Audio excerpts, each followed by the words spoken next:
Es momento de nosotros conectar con el mundo a través de ese segmento especial que nos presenta cada viernes el doctor Lister. Muy buenos días. Buenos días, Nelly, Víctor, los amigos camarógrafos y del Control Master y por supuesto los amigos que siguen nuestro segmento todos los viernes y la que lo ven de manera especial, mi madre, doña Carmen, y mi esposa Dolores. Ya doña Carmen se va mañana para la capital, pero si no la menciono, pues imagínate, ella está con el televisor prendido de las 6 de la mañana.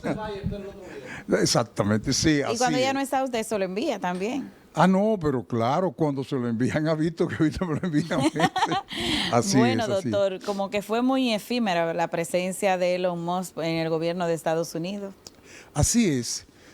Queremos hablar sobre este tema por la importancia que radica en cuanto a la forma que él se está yendo. Es decir, él ha tenido pérdida de más de un 70% en la venta de los vehículos Tesla, los eléctricos, no solamente en Estados Unidos, sino también en Europa. A pesar de que él es uno de los multimillonarios más grandes del mundo, no solamente de Estados Unidos, pues obviamente cuando pierde miles de millones se siente, ¿no?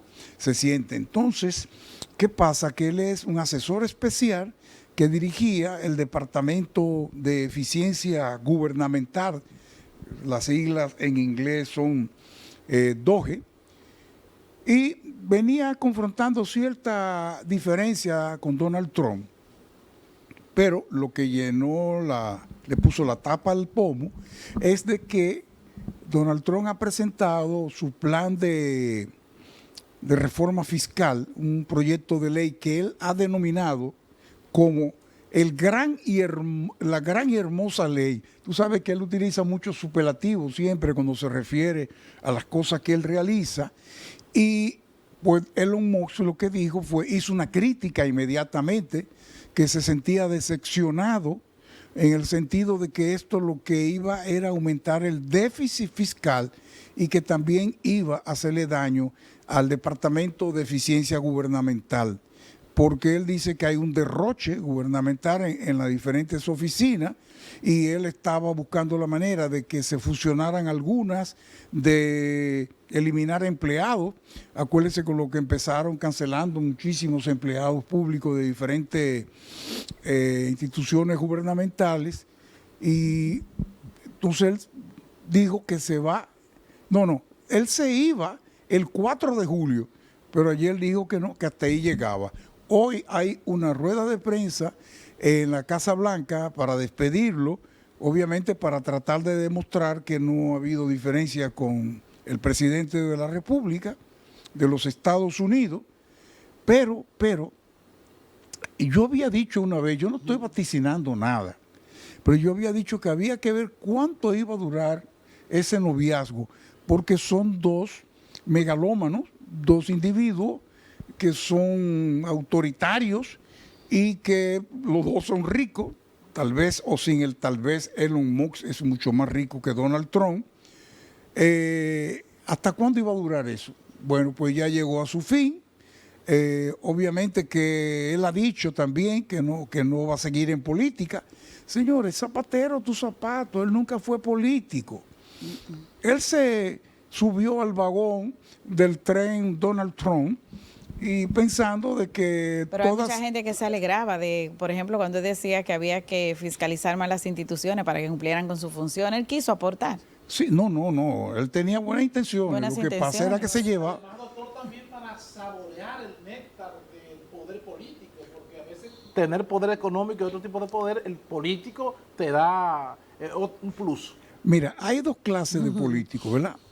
El que tiene poder económico y sabe que con lo económico no es suficiente, entonces quiere llegar a una posición política. El otro es el de posición política que quiere tener una posición económica, y por eso es que se pasan de contento y empiezan a coger lo que les pasa cerca hasta que cometen actos de corrupción. Diríamos nosotros en el patio. Así mismo, así mismo. Bueno, pero bien, que le vaya bien a Elon Musk. Vamos a ver si en esa asesoría qué va a hacer Donald Trump, o si va a nombrar otro asesor, o si DOGE, es decir, el Departamento de Eficiencia Gubernamental, va a seguir con ese trabajo. pero de todas maneras ya empiezan a bajarse gente del barco, porque obviamente, y este es un peso pesado, porque lo que hay son muchos, como diríamos en Dominicana, lambones, bocinas, o las focas, que aplauden todo lo que se le antoja al presidente, y obviamente que ya esto empieza a demostrar que hay un malestar dentro del gobierno de Donald Trump. Pasando de Elon Musk a esta jueza que prohíbe que la Universidad de Harvard, que ha tenido sus encontronazos con Donald Trump, acepte estudiantes extranjeros. No es la universidad con Donald Trump, es Donald Trump con la universidad. Sí, pero señores, una jueza que se pronunció al respecto. Cuando se habla de Harvard, estamos hablando de una de la universidad más prestigiosa mundial de Estados Unidos y la universidad más rica del mundo. Sus bienes llegan a 53 mil millones de dólares. Entonces lo que no se sabía era que habían... No tiene problema con mucha gente, con Harvard y con Musk. Sí. Oye, qué poca cosa. Sí. Entonces, miren qué es lo que ha pasado. ¿Cuál es el origen de esto? Donald Trump quiere demostrar un exceso de apoyo a Israel. Y recuérdense que unos meses atrás hubo unas protestas estudiantiles pro-Palestina, y no era pro-Palestina propiamente, era por lo que está ocurriendo en la Franja de Gaza. Mira, yo no quiero que a mí me pase lo que le pasó al embajador de Palestina ayer en las Naciones Unidas, que él hablando se fue en llanto por la masacre que está ocurriendo en Gaza, porque Benjamín Netanyahu, el terrorista número 1, que es el primer ministro de Israel, ha dicho que él nada más acepta la propuesta de paz de Donald Trump. En una de esas comedias de Donald Trump, digo que lo que tenían que hacer era reubicar a todos los gazatíes, como se llama el gentilicio de los que viven en Gaza, para Egipto, para el Líbano, otros países limítrofes, y que construir ahí una riviera de Medio Oriente. Claro, donde él iba a construir sus hoteles, donde iba a construir sus edificios con el nombre de Trump, ¿no? Entonces dice Benjamín Netanyahu que él acepta esa oferta, pero es para sacar a todos los palestinos de su territorio, porque no hay un Estado palestino. Ya las Naciones Unidas se pronunciaron al respecto en varias ocasiones, diciendo que deben haber dos estados y respetarse, el Estado de Israel y el Estado de Palestina. Pero quienes dirigen a Israel, no estamos hablando de los israelíes, porque han habido protestas en Israel en contra del gobierno de allá, o de Benjamín Netanyahu, por lo que está cometiendo. Es verdad que lo del grupo Hamas, un grupo terrorista, el 7 de octubre hizo una matanza cuando incursionó en territorio israelí y mataron 1.200 personas civiles indefensos y se llevaron secuestrados 200 y tantos. Pero la matanza que está realizando el ejército israelí, de que la guerra contra Palestina, contra Hamas, no, ahí sí puede haber que le respondan, que le envíen pues misiles y drones, lo del grupo Hamas, pero jamás ha vuelto a salir. Entonces ellos están exterminando esa raza. Mira, antes de ayer dirigieron un misil contra una casa donde vivía una familia con 10 hijos. Ahí solamente sobrevivió una niña. Después los 9 hijos restantes, el papá y la mamá, todos se fueron. Entonces aquello parte el alma, ya no hay hospitales, ya no hay nada. No. Y que Israel no permitía que llegara suministro alimenticio y medicinales y agua para toda esa... Ha bombardeado centros de refugiados que son carpas. ¿Cómo se pueden defender ahí? Bueno, el embajador de Palestina se fue en llanto y eso fue muy conmovedor. Mírenlo por YouTube para que ustedes vean. Y él daba sobre la mesa por la impotencia que hay. Entonces, ¿qué pasa? Que el mismo presidente de Estados Unidos dice que lo que está haciendo Putin en Ucrania es matando civiles y defensos, que Putin se puso loco. Ah, sí. ¿Y por qué no se pronuncia sobre lo que están haciendo los israelíes o el gobierno de Israel en Gaza? Ahí no dice nada. Entonces es una doble moral. Bueno. Entonces, ¿qué pasa? Que en la Universidad de Harvard hubo unas protestas masivas, ¿verdad?, en contra de Israel, y ahora Donald Trump dice que en esa universidad se promueve el antisemitismo y además que son izquierdistas radicales, ese es uno de sus términos favoritos. Y entonces empezó a cortarle... Así le llama a la libertad de protesta. Exactamente. Entonces comenzó a cortarle los incentivos, las donaciones, las ayudas, pero ya lo último que hizo fue que le prohibió a Harvard tener estudiantes extranjeros. Yo no sabía que habían tantos estudiantes extranjeros en Harvard, claro, porque se supone que es una universidad sumamente costosa. Ayer se graduó el primer dominicano que aceptaron de escuela pública aquí en el país. Oye eso, increíble. Entonces, hubo la graduación que hubo ayer en Harvard, pues obviamente hubo un aplauso de 1 minuto al rector o el presidente de la universidad por la posición firme que ha mantenido contra las medidas de Donald Trump. Entonces, sobre tu pregunta, una jueza levantó ese bloqueo y después lo aumentó a permitirle también a los estudiantes extranjeros terminar allá. Hay estudiantes de lo que se llama de pasantía, ¿verdad? De ambos países que permiten que vayan a estudiar allá. Intercambios culturales también. Intercambios culturales.